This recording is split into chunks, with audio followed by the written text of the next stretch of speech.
તહેવારોની રોનક જામી ગઈ છે અને ઘરમાં કંઈક મીઠું ન બને તો મજા જ ન આવે. Hello everyone, welcome to Mudrika's cook. આજે હું તમારી સાથે શેર કરીશ ખાવામાં એકદમ સોફ્ટ અને મોંમાં મૂકતા જ માખણની જેમ પીગળી જાય એવા કોપરાના લાડુની રેસીપી. તો તેના માટે મેં અહીંયા 500 ગ્રામ કોપરાનું બૂરું લીધું છે, 250 ગ્રામ દળેલી સાકર લીધી છે. હવે ચાસણી તૈયાર કરીશું. તો ચાસણી માટે એક પેનની અંદર દળેલી સાકર ઉમેરીશું. અડધો ગ્લાસ જેટલું પાણી અથવા તો સાકર ડૂબે એ પ્રમાણે પાણી ઉમેરી શકો. હવે ગેસની ફ્લેમ ધીમી રાખી અને સાકરને બરાબર પીગાળી લેવાની છે. અહીંયા કોપરાના લાડુ માટે આપણે એક તારની ચાસણી તૈયાર કરવાની છે. તો હવે ચાસણીને ચેક કરી લઈશું. તો અહીંયા એકદમ સરસ એક તાર બને છે.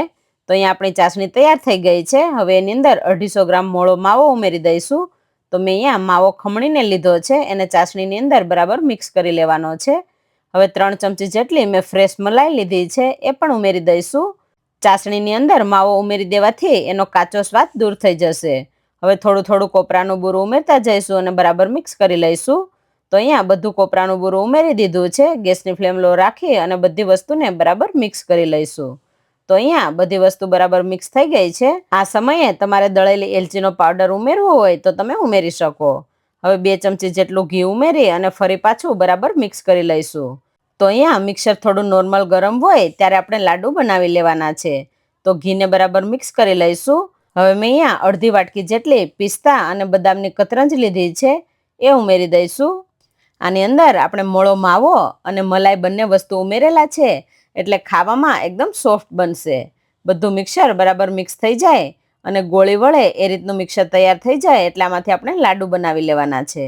તો અહીંયા લાડુ વળે એ રીતનું મિક્સર નોર્મલ ઠંડુ પડી ગયું છે. હવે આ રીતે નાની સાઈઝના આપણે લાડુ બનાવી લેવાના છે. તો આ તહેવારોમાં બહારથી મિલાવટવાળી મીઠાઈ લાવવા કરતાં શુદ્ધ માવા અને તાજા કોપરાથી આ રેસીપી ઘરે ચોક્કસથી ટ્રાય કરજો. ઘરના બધા જ મહેમાનો તમારી તારીફ કરતા નહીં થાકે. હવે આ લાડુને ગુલાબની પાંદડીથી ગાર્નિશ કરી લઈશું. હવે જ્યારે પણ કોઈ મહેમાન કે પરિવારજનો પૂછશે કે આટલી સરસ મીઠાઈ ક્યાંથી મંગાવી, ત્યારે તમારો જવાબ હશે, આજે કોઈ દુકાનેથી નહીં પણ મેં મારા હાથે પ્રેમથી બનાવી છે. તો બસ આ તહેવારો પર આ બેસ્ટ રેસીપી તમારા ઘરમાં ચોક્કસથી બનાવજો. આપ સૌને મારા અને મારા પરિવાર તરફથી રક્ષાબંધનની ખૂબ ખૂબ મીઠી શુભેચ્છાઓ. તમને અમારી રેસીપી કેવી લાગી એ કમેન્ટ કરીને જરૂરથી જણાવજો. તમારી કમેન્ટ વાંચીને મને ખૂબ જ આનંદ થાય છે. Thank you.